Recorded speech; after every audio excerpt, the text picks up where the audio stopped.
नमस्कार। ज्ञान वैविध्य चैनल में आप सभी का स्वागत है। इससे पहले वाली क्लास में हमने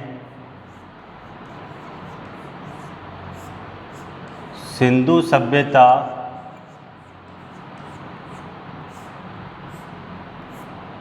के स्थान और स्थल, सिंधु सभ्यता के जो प्रमुख स्थान थे उन स्थानों के कौन कौन से स्थल थे उनके बारे में अध्ययन किया था। आज हम सिंधु सभ्यता के कालक्रम के बारे में अध्ययन करेंगे। पहले हमने स्थान और स्थल पढ़े थे कि पंजाब में कौन कौन से स्थान हैं, राजस्थान में कौन कौन से हैं, जम्मू कश्मीर में कौन से हैं, पाकिस्तान में कौन से हैं। उन सभी स्थानों के अंदर कौन कौन से स्थल है उनके बारे में अध्ययन किया था। आज हम सिंधु सभ्यता के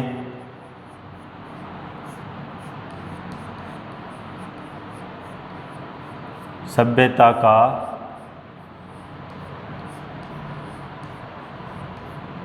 कालक्रम, इसका समय क्या था, इसके बारे में अध्ययन करेंगे कि सिंधु सभ्यता अनुमानित किस समय में आई थी। तो एक प्रसिद्ध इतिहासकार या दार्शनिक हुए हैं जॉन मार्शल। इससे पहले भी हमने इनके बारे में पढ़ा था कि इन्होंने सिंधु सभ्यता के में इनका क्या योगदान रहा था। जब सिंधु घाटी सभ्यता का विकास हुआ या इसकी खोज हुई तब भी जॉन मार्शल के विषय में हमने पढ़ा था। तो जॉन मार्शल ने 3250 ईसा पूर्व से 2750, इन्होंने कहा है कि 3250 ईसा पूर्व से 2750 ईसा पूर्व सिंधु घाटी सभ्यता का कालक्रम बताया है। इन्होंने जॉन मार्शल ने सिंधु सभ्यता का कालक्रम 3250 ईसा पूर्व से 2750 ईसा पूर्व के मध्य बताया है। और NCERT, इसमें एक और लिख देते हैं NCERT। अरे NCERT का मतलब जो हमारे पाठ्यक्रम में जो पुस्तकें चलती हैं 10वीं की 9th की, इनके अंदर सिंधु घाटी सभ्यता का काल 2500 से 2500 ईसा पूर्व से 1800 ईसा पूर्व बताया गया है। जो NCERT की पुस्तकें हैं, किताबें हैं, उनके आधार पर सिंधु सभ्यता का जो कालक्रम है वो 2500 ईसा पूर्व से 1800 ईसा पूर्व को बताया है। अब ये जो ईसा पूर्व है ना, ईसा पूर्व, ये क्यों, इसको क्यों आधार माना भाई? ईसा जो ईसा मसीह है उसको क्यों आधार माना? जो ये तो प्राचीन समय में क्या है कि जो इन सभ्यताओं के कालक्रम को या इतिहास को क्रमबद्ध करने के लिए हम सीधा कह सकते हैं कि इतिहास को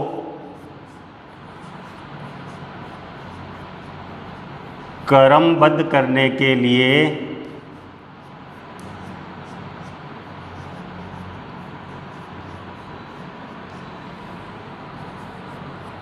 ईसा को आधार माना। इनके जन्म को आधार मानकर इतिहास को क्रमबद्ध किया गया, क्योंकि कोई समय निर्धारित नहीं था किस प्रकार से गणना की जाए। तो इतिहासकारों ने क्या किया, इस ईसा मसीह के जन्म को आधार बनाया।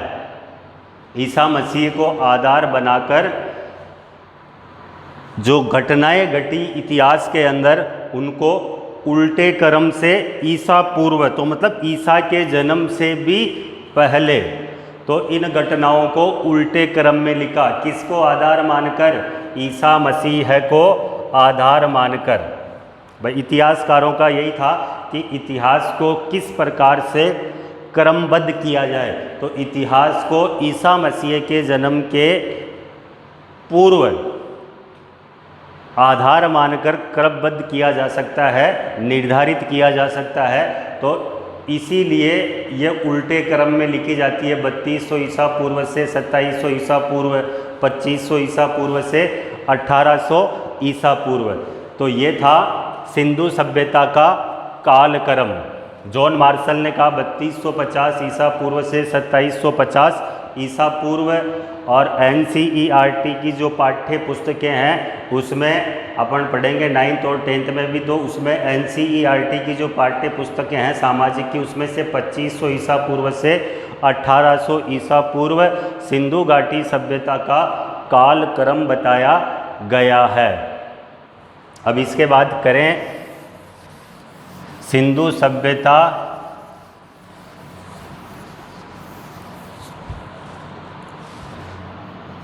के निर्माता।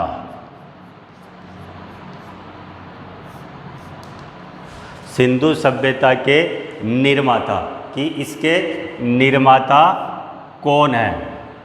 तो देखो, सबसे पहली बात तो सबसे पहले कांस्य युगीन सभ्यता, सबसे पहली कांस्य युगीन सभ्यता है कौन सी? सिंधु सभ्यता कांस्य युगीन सभ्यता बताई गई है। सबसे पहले तो ये कांस्य युगीन सभ्यता है। और अगर अपन इसकी बात करें तो भारत की प्रथम नगरीय सभ्यता, जिसमें नगर बसे हुए थे, ये भारत की सबसे पहली सभ्यता है जिसमें खुदाई के अंदर बने हुए नगर मिले। इससे पहले किसी भी सभ्यता के अंदर नगर नहीं मिले। तो भारत की पहली नगरीय सभ्यता बताई जाती है। अब इसके अंदर कुछ प्रजातियां पाई जाती है, मतलब सिंधु सभ्यता की कुछ प्रमुख प्रजातियां हैं कि इसके अंदर कौन कौन सी प्रजातियां। तो ऑस्ट्रेलियाइड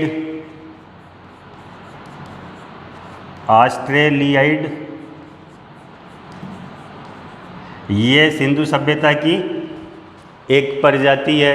दूसरी भूमध्य सागरीय प्रजाति, भूमध्य सागरीय, ये भी सिंधु सभ्यता की प्रजाति है।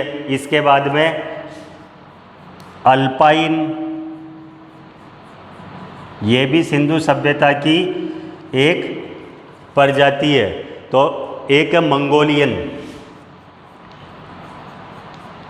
तो सिंधु सभ्यता की ये मुख्य 4 प्रजातियां थी। सिंधु सभ्यता की ये 4 प्रजातियां थी। कौन कौन सी? ऑस्ट्रेलियाइड, भूमध्य सागरीय, अल्पाइन और मंगोलियन। ये सिंधु सभ्यता के अंदर पाई जाने वाली प्रमुख 4 प्रजातियां थी। ऑस्ट्रेलियाइड, भूमध्य सागरीय, अल्पाइन और मंगोलियन। अब इन चारों प्रजातियों की हम बात करें तो अगर सिंधु सभ्यता के अंदर इनकी बात करें तो सर्वाधिक साक्ष्य, अगर इसमें बात करें सिंधु सभ्यता की प्रजातियों के अंदर, तो सर्वाधिक जो साक्ष्य मिले प्रजातियों में तो वो मिले भूमध्य सागरीय प्रजातियों के साक्ष्य यहाँ पर सर्वाधिक मिले। और ये जो भूमध्य सागरीय प्रजाति थी, भूमध्य सागरीय जो प्रजाति थी, भूमध्य सागरीय प्रजाति, इस प्रजाति के सर्वाधिक साक्ष्य मिले थे सिंधु सभ्यता में। तो इस प्रजाति को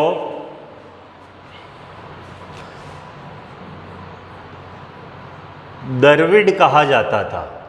जो भूमध्य सागरीय जो प्रजाति थी इसको द्रविड़ कहा जाता था, और इसके सर्वाधिक साक्ष्य मिलने के कारण या इसको द्रविड़ कहे जाने के कारण हम कह सकते हैं सिंधु सभ्यता के निर्माता कौन हुए? द्रविड़। तो सिंधु सभ्यता के जो निर्माता है वो हो गए द्रविड़। तो हमने सिंधु सभ्यता का कालक्रम पढ़ लिया। सिंधु सभ्यता का जो कालक्रम था वो जॉन मार्शल के आधार पर 3250 से 2750 और NCERT कहती है कि 2500 ईसा पूर्व से 1800। उसके बाद सिंधु सभ्यता के जो निर्माता थे, अपने ये क्या है कि कांस्य युगीन सभ्यता थी। भारत की प्रथम नगरीय सभ्यता सिंधु घाटी सभ्यता थी, और इसके अंदर मुख्य रूप से 4 प्रजातियां पाई जाती है। उसमें ऑस्ट्रेलियाइड, भूमध्य सागरीय, मंगोलियन और अल्पाइन, ये 4 प्रजातियां थी। और इन चारों प्रजातियों की हम बात करें तो इन चारों प्रजातियों में सर्वाधिक जो साक्ष्य मिले, प्रमाण मिले खुदाई के अंदर सिंधु सभ्यता में, तो वो मिले भूमध्य सागरीय प्रजातियों के। तो भूमध्य सागरीयों को द्रविड़ कहा जाता था। तो हम कह सकते हैं कि सिंधु सभ्यता के जो निर्माता है वो द्रविड़ लोग हैं। इसके बाद में हम पढ़ते हैं सिंधु सभ्यता के स्थल।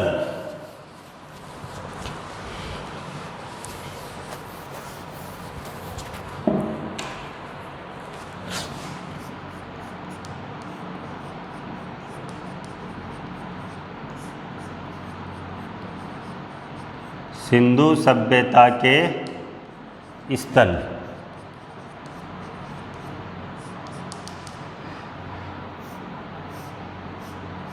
सिंधु सभ्यता के या सिंधु सभ्यता घाटी के स्थल।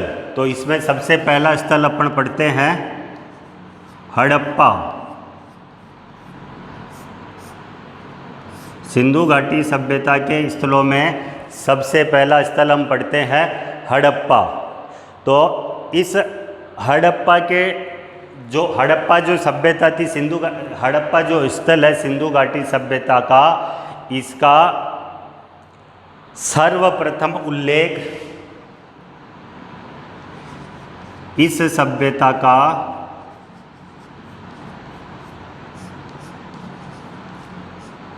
उल्लेख 1826 ईस्वी में हुआ। अब इस सभ्यता का सर्वप्रथम उल्लेख 1826 ईस्वी में हुआ, और इसका उल्लेख किसने किया? चार्ल्स मेसन ने। चार्ल्स मेसन ने सर्वप्रथम इसका उल्लेख हड़प्पा का 1826 ईस्वी में हुआ, और इसका उल्लेख चार्ल्स मेसन ने किया। ये पहला इसका बिंदु है, ध्यान रखना कि हड़प्पा सभ्यता का सर्वप्रथम उल्लेख किसके द्वारा किया गया? तो चार्ल्स मेसन के द्वारा किया गया। कब किया गया? 1826 ईस्वी में किया गया। इसके बाद इसका दूसरा एक और क्वेश्चन बनता है, हड़प्पा की खोज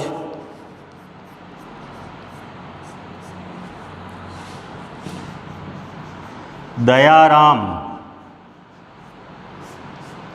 साहनी ने 1921 ईस्वी में की। इसका सर्वप्रथम उल्लेख तो किसने किया? चार्ल्स मेसन ने। और हड़प्पा की खोज किसने की? दयाराम साहनी ने की। कब की? सन 1921 में की। और ये हड़प्पा कहाँ पर है? मैंने जो हड़प्पा के लिए तो मैंने इससे पहले वाली क्लास में पढ़ाया था, सिंधु घाटी सभ्यता के प्रमुख स्थान और स्थल। तो हड़प्पा कहाँ पर है? हड़प्पा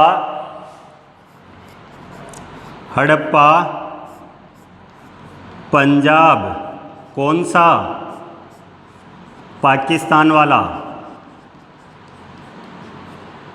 पंजाब कौन सा? पाकिस्तान वाला के मोंटगोमरी।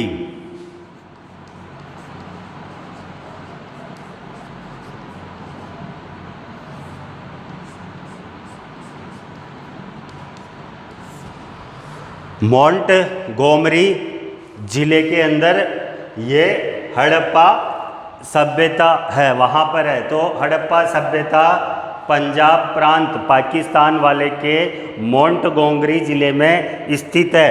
इसका वर्तमान नाम, अगर मोंटगोमरी के वर्तमान नाम की बात करें तो इसका वर्तमान नाम है साहिवाल।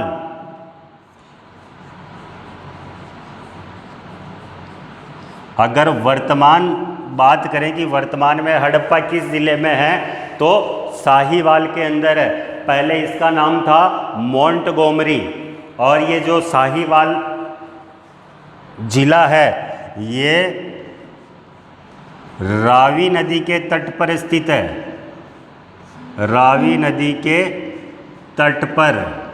तो हड़प्पा सभ्यता किस नदी के तट पर स्थित है? हड़प्पा सभ्यता रावी नदी के तट पर स्थित है। कहाँ पर है? पंजाब प्रांत पाकिस्तान वाले के मोंटगोमरी इस ज़िले के अंदर स्थित है। मोंटगोमरी का वर्तमान नाम साहिवाल है, इतना याद रखना। इसके बाद में हड़प्पा के उत्खनन की हम बात करें कि हड़प्पा सभ्यता का उत्खनन कितनी बार हुआ, तो हड़प्पा सभ्यता का उत्खनन 2 बार हुआ। हड़प्पा सभ्यता के टीले को 2 बार खोदा गया। अरे जो टीला था हड़प्पा का, ये जो टीला है, इस टीले की, ये हड़प्पा का टीला है। हड़प्पा का टीला, इसकी 2 बार खुदाई की गई। एक तो 1926 में किसके द्वारा? माधव स्वरूप वत्स द्वारा। और दूसरी की गई 1946 ईस्वी में किसके द्वारा? मार्टिन हिलर के द्वारा। तो हड़प्पा के टीले को इसका उत्खनन 2 बार हुआ। 1926 ईस्वी में किसके द्वारा? माधव स्वरूप वत्स द्वारा प्रथम बार उत्खनन। हड़प्पा सभ्यता का उत्खनन 2 बार हुआ। पहला हुआ 1926 के अंदर, किसने खोदा? माधव स्वरूप वत्स ने। दूसरा हुआ 1946 ईस्वी में, किसने खोदा इसको? 1946 में। दूसरी बार इसको मार्टिन हिलर ने दूसरी बार इसकी खुदाई की। पहली बार माधव स्वरूप वत्स ने, दूसरी बार मार्टिन हिलर ने।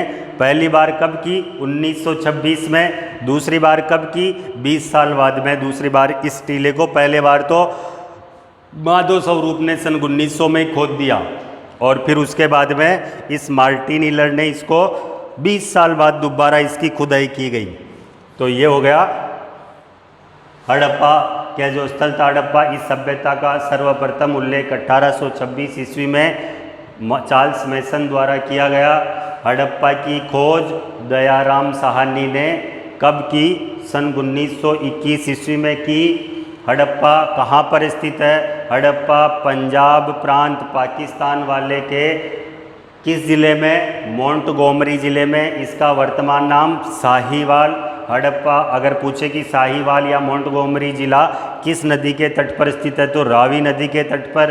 अगर ये दोनों शहर ये शहर अगर रावी नदी के तट पर स्थित है तो हड़प्पा सभ्यता किस नदी के तट पर स्थित होगी, रावी नदी। ये जो टीला है इसके यहीं से नदी निकल रही है, रावी नदी, ये है रावी नदी।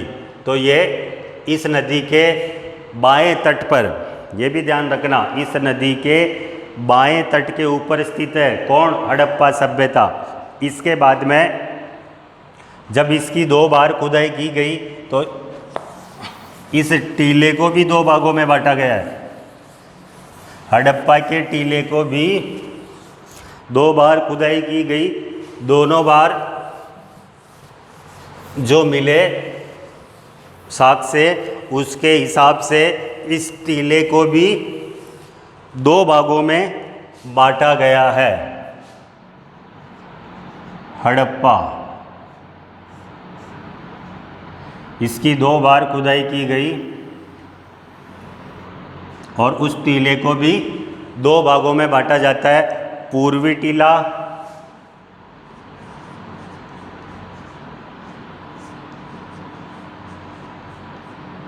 और एक है पश्चिमी टीला।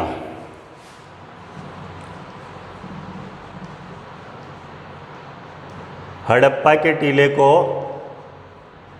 2 भागों में बांटा गया है, पूर्वी टीला और पश्चिमी टीला। ये जो पूर्वी टीला है इस टीले को नगरीय टीला भी कहते हैं, इस पूर्वी टीले को नगरीय टीला भी कहा जाता है। जो पूर्वी दिशा, पूर्व दिशा के अंदर है इस टीले को नगरीय टीला भी कहा जाता है। और इस टीले के अंदर जनता का निवास था, इस टीले के अंदर जनता का निवास स्थान। इस टीले की जब खुदाई की गई तो इसके अंदर, हड़प्पा के अंदर जो व्यक्ति निवास करते थे उनके निवास स्थान बने हुए थे और जनता के जो निवास स्थान थे उस निवास स्थान के दरवाजे आमने सामने खुलते थे। इस पूर्वी टीले के निवास स्थान के दरवाजे आमने सामने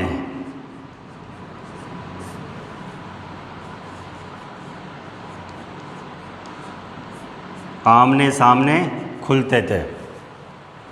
अरे जैसे ये बना लिया, अगर अपन हड़प्पा की बात करें तो ये इस प्रकार का बना हुआ था ये,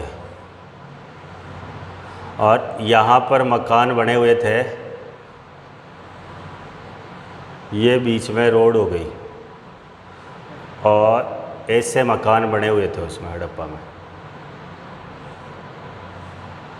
ये बने।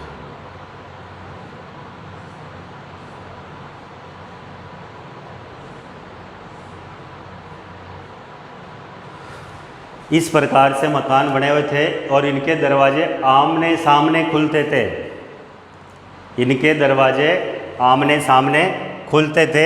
बीच में से ये सर्किल बना हुआ था, ये इसका मुख्य रास्ता था बाहर आने का, बाहर जाने का। ये मुख्य रास्ते थे हड़प्पा के, ये मुख्य रास्ते थे चारों तरफ। इस प्रकार से हड़प्पा नगर बसा हुआ था। दरवाज़ों की जो स्थिति थी वो दरवाजे आमने सामने ओपन होते थे। इसके बाद में इसके अंदर और मिले हैं वृत्ताकार ईंटों से निर्मित चबूतरे, वृत्ताकार चबूतरे। इसके बाद ध्यान रखना, नगरीय टीला था, जनता का निवास स्थान था। निवास स्थान के दरवाजे आमने सामने खुलते थे, वर्ताकार ईंटों से निर्मित चबूतरे। इसके बाद सबसे मुख्य बात इसमें जो मिली, 37 प्रकार के कब्रिस्तान, 37 प्रकार के कब्रिस्तान के साक्ष्य।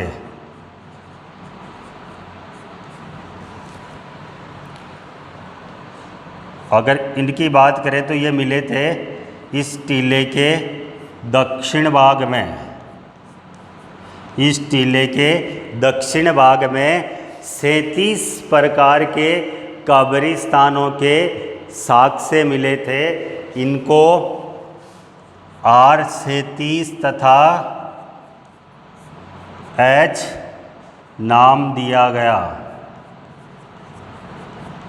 R37 और H नाम दिया गया है इन कब्रिस्तानों को। ठीक है, ये था इसका पूर्वी टीला। इसके बाद में अगर बात करें पश्चिमी टीले की, अगर हम बात करें पश्चिमी टीले की, तो इसको दुर्ग टीला भी कहा जाता था। अगर हम बात करें पश्चिमी टीले की, तो पश्चिमी टीले को दुर्ग टीला भी कहा जाता था। और इसमें जनता का निवास था, इसमें प्रशासनिक निवास था, इसमें शहर को चलाने वाले उस समय जो अधिकारी जो वर्ग था उसका निवास था। इसके बाद 6-6 की पंक्तियों में 6-6 की पंक्तियों में 12 अन्नागार के साक्ष्य।